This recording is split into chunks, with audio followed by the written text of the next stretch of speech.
bring in author Tiffany Gobble.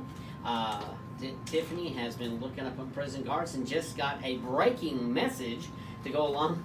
Unfortunately, it's not good news with our show. And right now, we are also going to bring in Bill Terrell. He is a former inmate of over 20 years ago.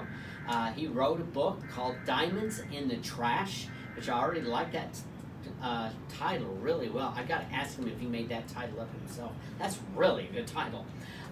Bill, welcome to the show. We appreciate having you. Good to be here. And Tiffany, I am going to let you get started because you just told me alarming news just right when I came on about a prison guard here in Oklahoma.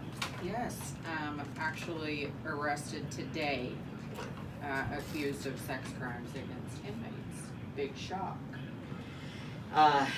Yeah, and we're all going to talk about that more.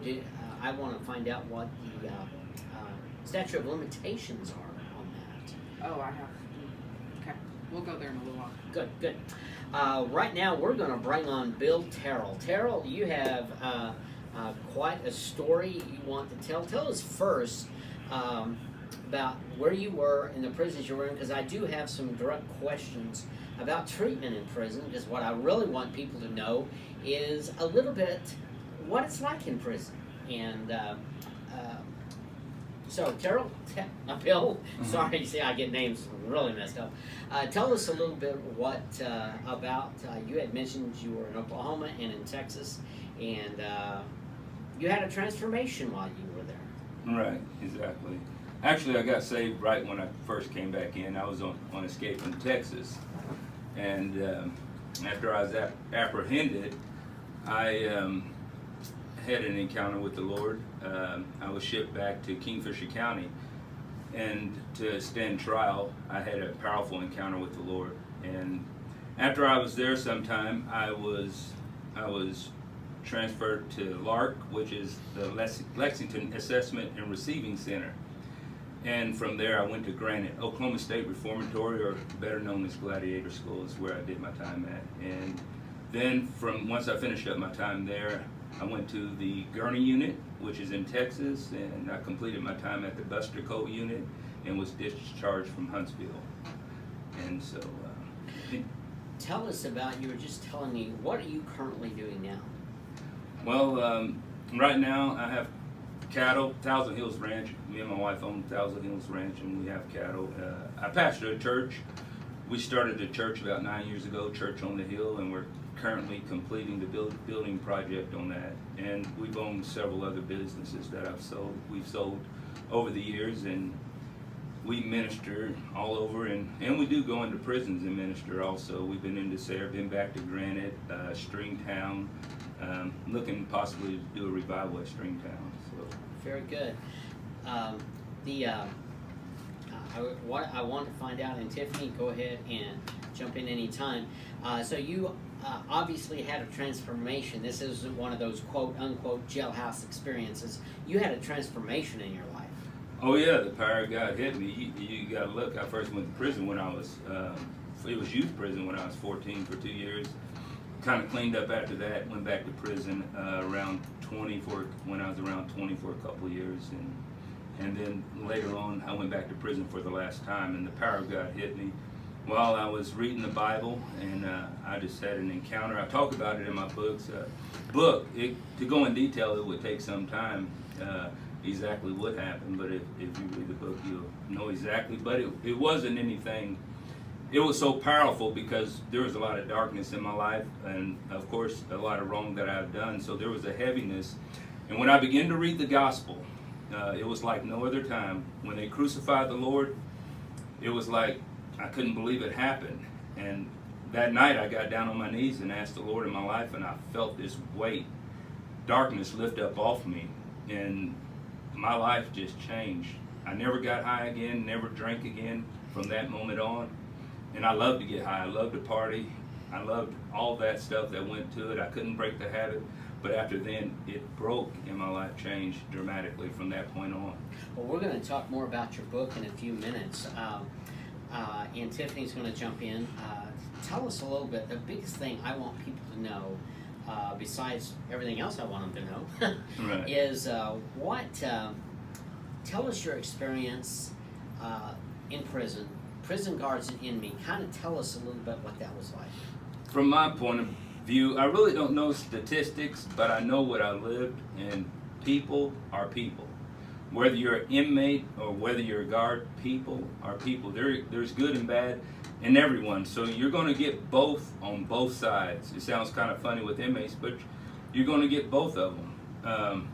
And with me, my point of view is, if you got a candle and you have the law and you have the legal part and it's burning on that end, and if I have my end and the candle's burning, then it's burning on both ends. You got a problem.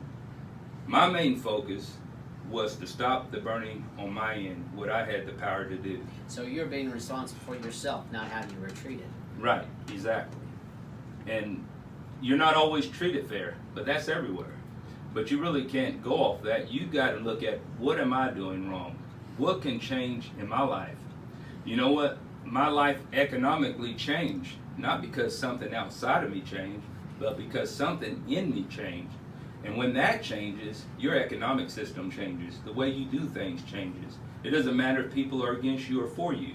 Because if God is for you, then nobody really, in my opinion, nobody can really be against you. There you go. Tiffany, what kind of questions would you have? I have to say, first of all, that I love your story. You know, we hear a lot of people that come out and they are jaded and they are, you know, or they have faith on the inside, but then when they come out, the world scorches that. You know, it's like the seed that falls in the vines. It just, or the thorns, it just gets scorched out. But I love that I can feel your passion, and I can feel what, you know, I mean, I had all of us have had salvation moments, but when you describe yours, you do it with such passion that I can feel it, and I love that. And really, you're a minority in the sense that you broke the cycle after several times, Right. and put that behind you and moved on. Was it difficult? I mean, I'm in recovery as well. And even with God, for me, I still had some hiccups. Was it difficult? Oh, there's challenges. There's challenges. I was just so excited.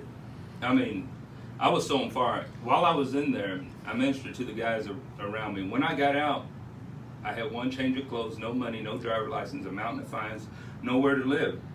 And so I talk about, that's when people, they look at all the problems and they go down, but I was so excited that I wasn't addicted to drugs or anything anymore. I just kept following God, and He just kept blessing me, and it was little by little, He just kept blessing me, and I just paid stuff and continued to walk after Him. So, yeah, sometimes it got difficult, but you just keep going. Right. And if you look at any drug addict, especially severe ones, they go through all types of stuff to get what they need, terrible stuff. And so they really can handle what it takes to succeed, but it's all in here and in here. They can do it. Anybody can do it. And you just have to keep pressing forward. And the Lord just helped me, and I don't think I'm any different than anybody else. And He just blessed me. It just seemed like everything I did, He would bless me. Okay, Bill, what programs in prison while you were there, what kind of programs were in prison that you think really made a difference in your life? Well, now, I'm not talking about a Bible program. I'm talking about the state presented you a program. What really made a difference? Was there anything that made a difference? Well, granted, I took Barbara Votech. They had Barbara Votech, so I took that and graduated Barbara Votech, which was a good program. And of course, they have GED programs, but I graduated high school. I didn't need it. There's so I didn't need that. There's college courses. There's things there was things you could take advantage of if you want to.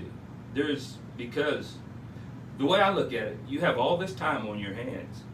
To me, I could do anything. You got all the time to study. You got all the time to do it. So there are some programs that may not be much as I like, but there is, my opinion, there's enough that you can take advantage of and better yourself. And I'm not saying there's things that need to be changed, possibly, but there's enough to work with. I believe, if we would take advantage of them and work with them. I know guys that got degrees and GEDs in prison that didn't have high school diplomas. And Did they use the tools they have to do that?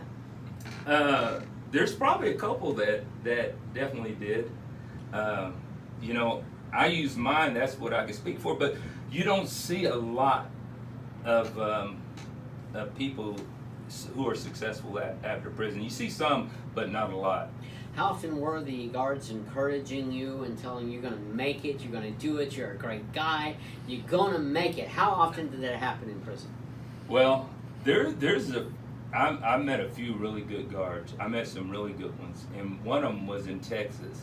And you're going to meet your bad ones too, but I met Corporal Myron Murray. He was in Texas, and he would come back there at night and lay hands on the inmates and pray for them. Wow. That is. Matter of fact, that is amazing. After 23 years, I stopped in Denton, Texas to visit Corporal Murray, and they told him he's going to have to stop laying hands on the inmates and praying for them. There was miracles happening, and he told him I was looking for a job when he told him I was looking for a job when I found this one, but he told me he's seen over 500 inmates saved in Denton County Detention Center. He impacted my life, but. Wow. All right, we're going to take a quick 2-minute break and come back and talk with Bill for a few more minutes and talk about his book.